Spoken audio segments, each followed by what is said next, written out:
Assalamualaikum warahmatullahi wabarakatuh. Saya Ali Fadlul Qusairi akan menjelaskan tentang penggunaan alat dan metode perang dalam Islam dalam hukum humaniter,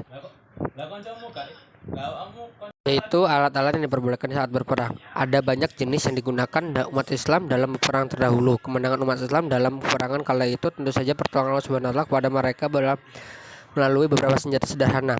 Berikut ini adalah di antara senjata kuno muslim yang digunakan dalam peperangan, yaitu busur. Awalnya ini adalah tongkat yang terbuat dari pegunungan yang kokoh yang ujungnya membengkok dengan kuat dan tendon kulit atau saraf yang di leher untuk ditarik dalam satu.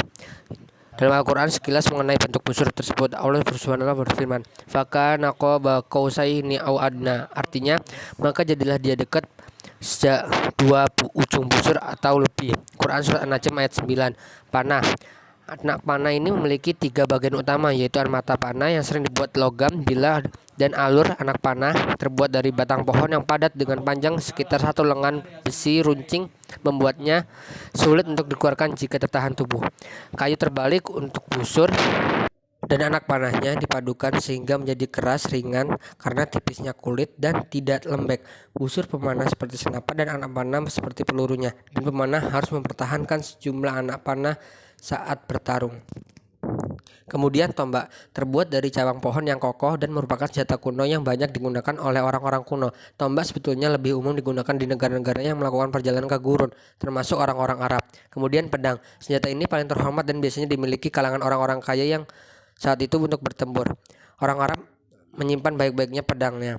Pedang juga digunakan senjata terakhir yang digunakan dalam pertempuran setelah busur dan tombak. Kemudian belati. Setiap prajurit membawa belati di bawah pakaiannya. Jika dia dekat dengan musuh, maka belati itu akan digunakan untuk menusuk lawan secara diam-diam. Sebagian wanita muslim pun membawa belati di balik pakaian mereka untuk pertahanan pribadi. Kemudian pin. Ini adalah tongkat besi pendek yang dengan ujungnya besi persegi atau bundar. Biasanya digunakan seorang kesatria untuk membawanya dengan pelana dan bertarung dengan senjata ini untuk jarak yang dekat. Kemudian kapak, senjata dengan bilah besi dipasang di atas penyangga kayu. Bilahnya mengarah ke satu sisi, bilahnya tipis tajam seperti pisau, seperti kapak-kapak yang kita sering lihat saat ini. Kemudian ketapel, ini senjatanya sangat melawan musuh. Bisa digunakan untuk pertempuran jarak jauh karena dengan batu yang dihempaskannya maka bisa menghancurkan benteng dan menara, bahkan bisa membakar rumah dan camp. Lambat laun konsep ketapel ini berkembang hingga menjadi alat mesin atau untuk melempar batu yang lebih besar digunakan untuk alat pengungkit dengan poros bergeser di tengah, kayak satu sisi hambatan di sisi lain, sehingga jika bebannya turun sedang terlempar ke dalamnya dan ujung sudutnya melempar batu di. Dan ada babah. Ini sebuah mesin yang terbuat dari kayu yang dilapisi kulit dan digunakan untuk perang dan penghancuran benteng. Dinamakan demikian karena dapat bergerak mencapai benteng. Kemudian menembusnya di dindingnya dengan mesin penggali. Kemudian mereka mengecat kayunya dengan minyak dan membakarnya. Jika kayunya terbakar, temboknya roboh sehingga ada celah. Kemudian kepala domba jantan, kepala besi atau baja mirip dengan kepala domba jantan lengkap dengan tanduknya dan dahinya. Kepala ini dibawa ke dalam menara kayu atau di dalam dabbah yang merupakan balok kayu bulat besar dan panjang sekitar 10 meter terlebih. Kemudian meriam ini adalah tabung baja yang bertumpul pada alas besi dengan roda di tengah untuk menggerakkan laras meriam. Dalam hal penggunaan senjata pemusnah massal, para ulama serta ahli hukum Islam kontemporer terjadi perbedaan pendapat. Pendapat pertama adalah dilarang untuk menggunakan serta menyimpan senjata pemusnah massal. Pendapat kedua, boleh menyimpan tetapi tidak boleh menggunakan senjata tersebut untuk menyerang dan hanya boleh digunakan untuk pertahanan semata. Pendapat ketiga, boleh menyimpan serta menggunakan senjata pemusnah massal tersebut untuk menyerang negara lawan yang juga memiliki senjata pemusnah massal tersebut dengan tujuan sebagai tindakan pencegahan preventif di wilayah lawan untuk menetralisir serangan senjata pemusnah massal musuh. Kemudian pengertian perang. Kata perang adalah istilah Indonesia yang berarti permusuhan antara dua negara atau pertempuran bersenjata antara dua pasukan.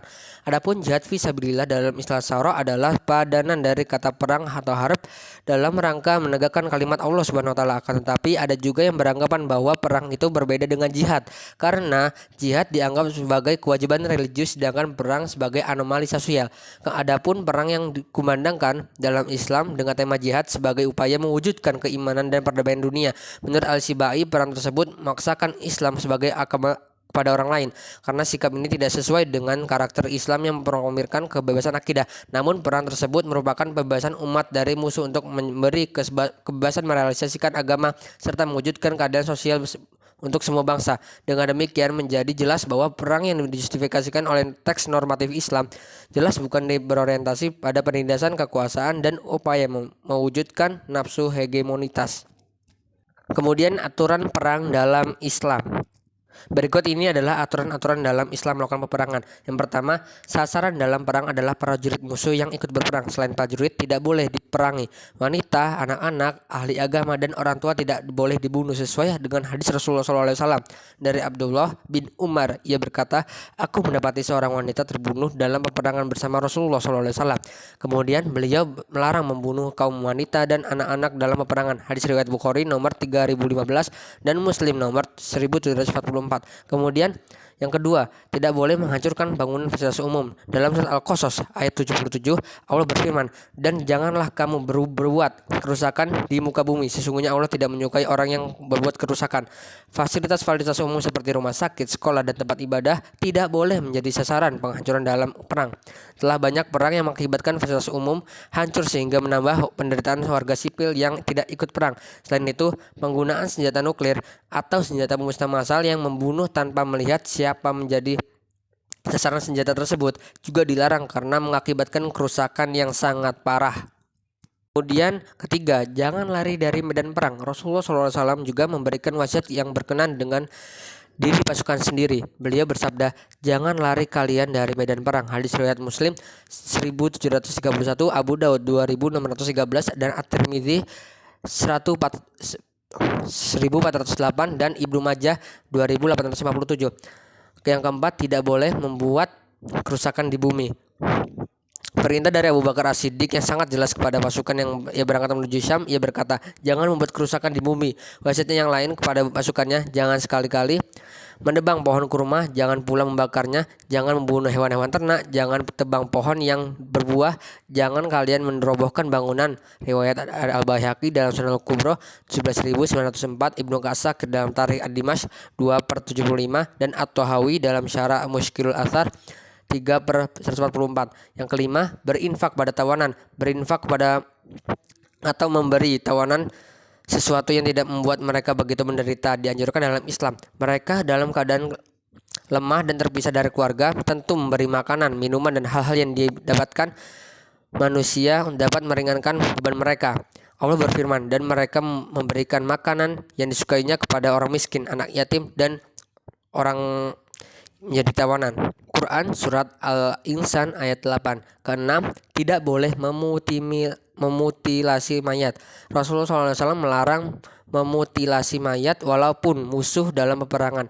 Diriwayatkan dari Abdullah bin Zaid, ia berkata, Nabi melarang perampasan dan memutilasi musuh. Hadis riwayat Al-Bukhari 2342, atau Yalisi dalam musnadnya 1070 dan Al-Baihaqi dalam Sunan Al-Kubra 14452. Sekian presentasi dari saya Ali Fathul Qusairi dengan NIM C7319050. Terima kasih.